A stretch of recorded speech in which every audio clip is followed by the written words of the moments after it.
तो फ्रेंड्स, आप लोग को स्वागत है मेरे इस चैनल में।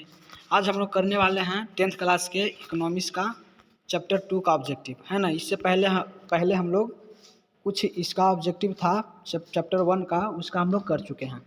आज हम लोग पार्ट 2 का कर रहे हैं 10th क्लास के इकोनॉमिक्स का ऑब्जेक्टिव। चलिए, पहला क्वेश्चन है, बिहार में किस जिले की प्रति व्यक्ति आय सबसे कम है? ठीक है, बतलाइएगा कि बिहार में किस जिले का प्रति व्यक्ति आय सबसे कम है। हम लोग जानते हैं कि बिहार में ना सबसे जो प्रति व्यक्ति कम आय वाला जिला है वह शिवहर है। आपका राइट आंसर होगा वो डी होगा। चलते हैं अगले नंबर क्वेश्चन पे।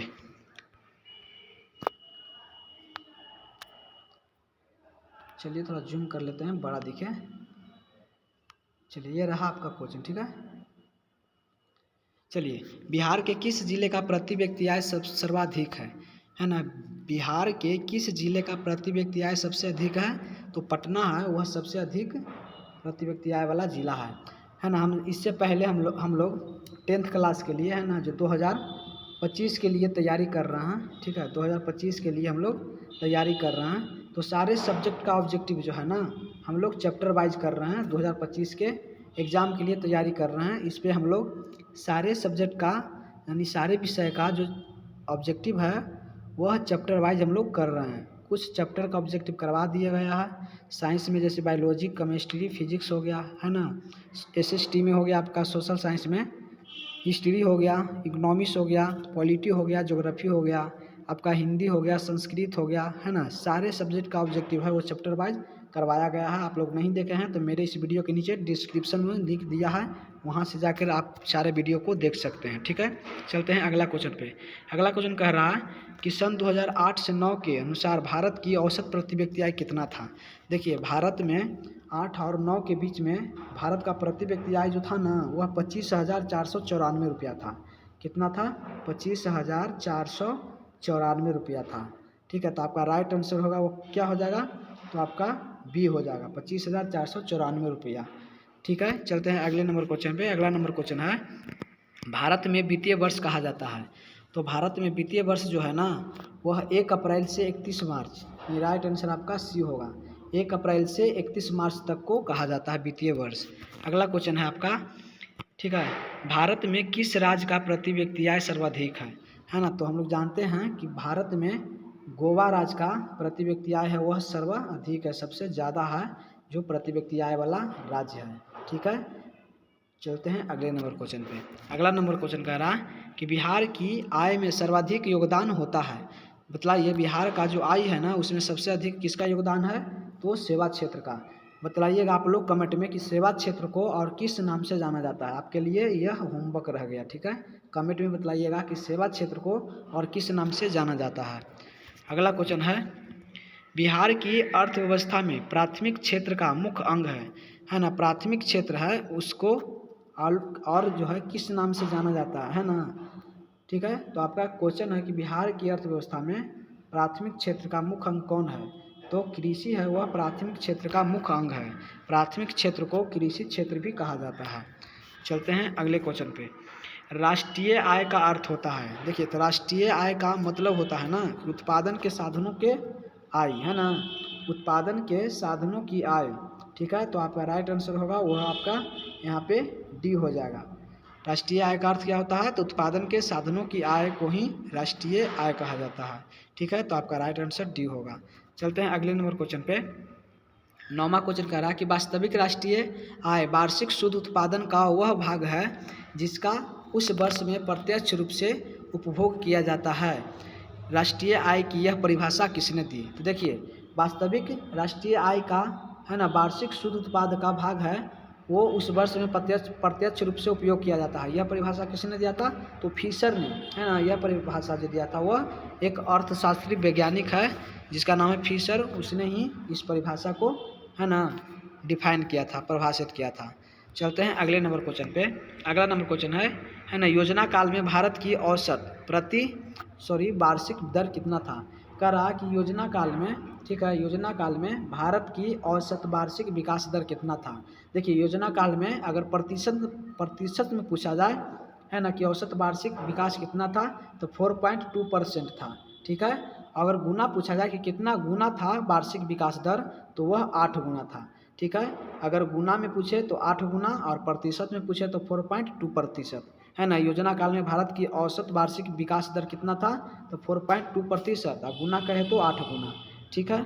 चलते हैं अगले नंबर क्वेश्चन पे। अगला नंबर क्वेश्चन है कि वर्ष 2005 से 6 में निम्नांकित में से किस राज्य की प्रति व्यक्ति आय, है ना, आय अब प्रति व्यक्ति आय अपेक्षाकृत अधिक था, यानी पूछ रहा है ना कि 2005 से 6 के बीच में किस राज्य का प्रति व्यक्ति आय था वो सर्वाधिक था, यानी सबसे ज़्यादा था, ठीक है। तो बतलाइएगा कि भारत में वह कौन सा राज्य था जो 2005 से 6 के बीच में सबसे अधिक प्रति व्यक्ति आय वाला राज्य था। तो वह जो था ना आपका महाराष्ट्र है, वह सबसे अधिक प्रति व्यक्ति आय वाला राज्य था। कब, 2005 से 6 के बीच में, ठीक है। और ऐसे पूछा जाए कि बिहार में कौन सा राज्य है जो प्रति व्यक्ति आय में सबसे अधिक है, तो वह गोवा है ना, गोवा है। वह क्या है आपका भारत में सबसे अधिक प्रति व्यक्ति आय वाला राज्य है। लेकिन 2005 से 6 के बीच पूछा जाए तो महाराष्ट्र का प्रति व्यक्ति आय ज़्यादा था, है ना। और अभी पूछा जाए तो गोवा का ज़्यादा है। चलते हैं अगले नंबर क्वेश्चन पे। अगला नंबर क्वेश्चन है कि निम्नांकित में बिहार में किस जिले की प्रति व्यक्ति आय सर्वाधिक था। बतलाइए बिहार में वह कौन सा जिला है जिसका प्रति व्यक्ति आय सर्वाधिक था। देखिए आपका आंसर है वहाँ पे दिख गया है ना, पटना जिला का। और यह क्वेश्चन 2 बार हो गया है, इसलिए आंसर हम शो कर दिए, है ना। यह क्वेश्चन दोबारा हो चुका है, ठीक है। तो आप लोग को बतला दें कि चैनल के माध्यम से ना सारे सब्जेक्ट को हम लोग, है ना, हर विषय का ऑब्जेक्टिव चैप्टर वाइज कर रहे हैं। और पहले कुछ चैप्टर करा दिया गया है, आप नहीं देखे हैं तो इस वीडियो के नीचे डिस्क्रिप्शन में लिंक है, वहाँ से देख सकते हैं। और मेरे चैनल को सब्सक्राइब कर लें ताकि जो भी वीडियो इस पर डाला जाए तो सबसे पहले आपके पास पहुँचे। हम लोग का 10th का जो बिहार बोर्ड है वो 50 नंबर पूछता है, तो उस 50 नंबर को हम लोग को टारगेट है ना, कि 50 में 50 लाना है 2025 के एग्ज़ाम में। तो चाहते हैं तो मेरे चैनल से जुड़ जाइए और अपने दोस्त को भी ऐड करें। चलते हैं अगले नंबर क्वेश्चन पे। और हम लोग इस वीडियो में 25 क्वेश्चन करने वाले हैं, और लास्ट में बतलाइएगा कि आपका 25 में से कितना सही हुआ, ठीक है। और नहीं सही हुआ है तो कोई बात नहीं है, धीरे धीरे, है ना, हम लोग का टारगेट है कि 50 में 50 सही हो, है ना। बस मेरे साथ जुड़े रहिए और 2025 के लिए तैयारी करिए। अगले क्वेश्चन पर चलते हैं।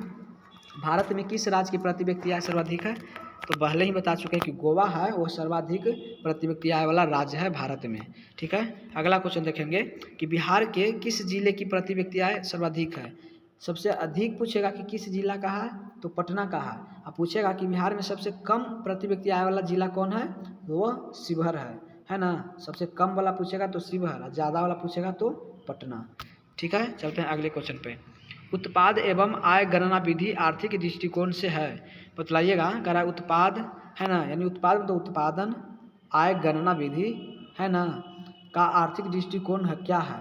तो हम लोग जानते हैं ना कि उसके लिए जो है सहज, वैज्ञानिक और व्यवहारिक, ये तीनों है जो उत्पादन और गणना विधि का आर्थिक दृष्टिकोण है।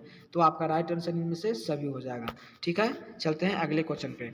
अगला क्वेश्चन है कि भारत में वित्तीय वर्ष, देखिए ये क्वेश्चन करवा दिए थे, 2 बार हो गया, ठीक है। लेकिन देख लेते हैं भारत में वित्तीय वर्ष कब से कब तक है, तो वह 1 अप्रैल से 31 मार्च को हम लोग वित्तीय वर्ष कहते हैं, ठीक है। आपका राइट आंसर सी है। एक और क्वेश्चन है आप लोग के लिए, है ना, होमवर्क। बतलाइएगा कि भारत का वित्तीय राजधानी किसे कहा जाता है, ठीक है। आपके लिए होमवर्क रहेगा कि भारत का वित्तीय राजधानी किसे कहा जाता है, कमेंट में बतलाइएगा। चलते हैं अगले नंबर क्वेश्चन पे। अगला नंबर क्वेश्चन है पूरे भारत में सबसे कम प्रति व्यक्ति आय वाला राज्य। देखिए पूरे भारत में पूछेगा कि सबसे कम प्रति व्यक्ति आय कौन सा राज्य का है, सबसे कम पूछेगा ना तो आपका बिहार है सबसे कम। और सबसे ज़्यादा पूछेगा तो बता ही चुके हैं कि गोवा है वो सबसे ज़्यादा प्रति व्यक्ति आय वाला राज्य है, ठीक है, ये ज़्यादा। और कम पूछेगा तो आपका बिहार है, ठीक है। चलते हैं अगले नंबर क्वेश्चन पे।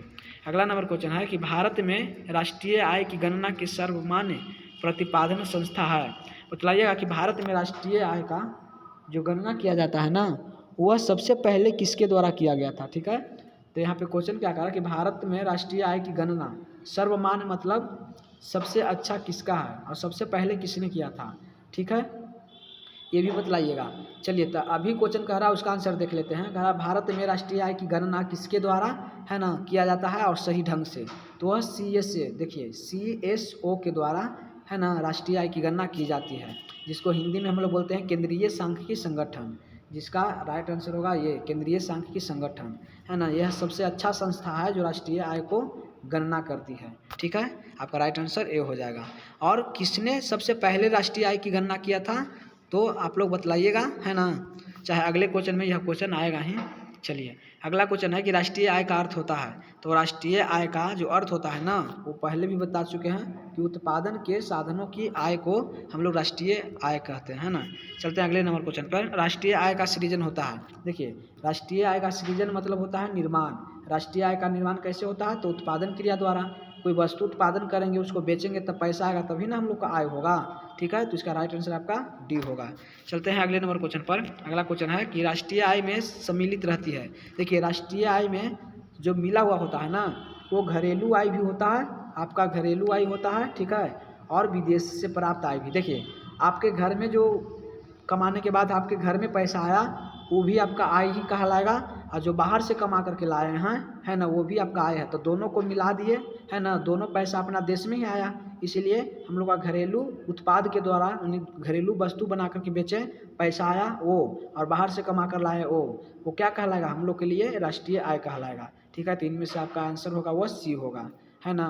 चलिए इसका आंसर लगा लीजिए। इसका आंसर होगा आपका वो सी होगा, है ना। ये भी दोनों, यानी कि घरेलू उत्पाद भी होगा और विदेशी से प्राप्त आय, दोनों मिलकर के क्या कहलाता है? तो दोनों मिलकर के कहलाता है आपका राष्ट्रीय आय। ठीक है, तो आपका राष्ट्रीय आय क्या कहलाता है? तो इनमें दोनों, आपका राइट आंसर सी होगा। चलते हैं अगले नंबर क्वेश्चन पे। 22 है, भारत की राष्ट्रीय आय का, है ना, सर्वप्रथम अनुमान लगाया था। देखिए पहले ही बता चुके थे हम कि भारत का सबसे पहली बार, है ना, राष्ट्रीय आय की गणना किसने किया था। ठीक है, राष्ट्रीय आय का गणना सबसे पहले किसने किया था?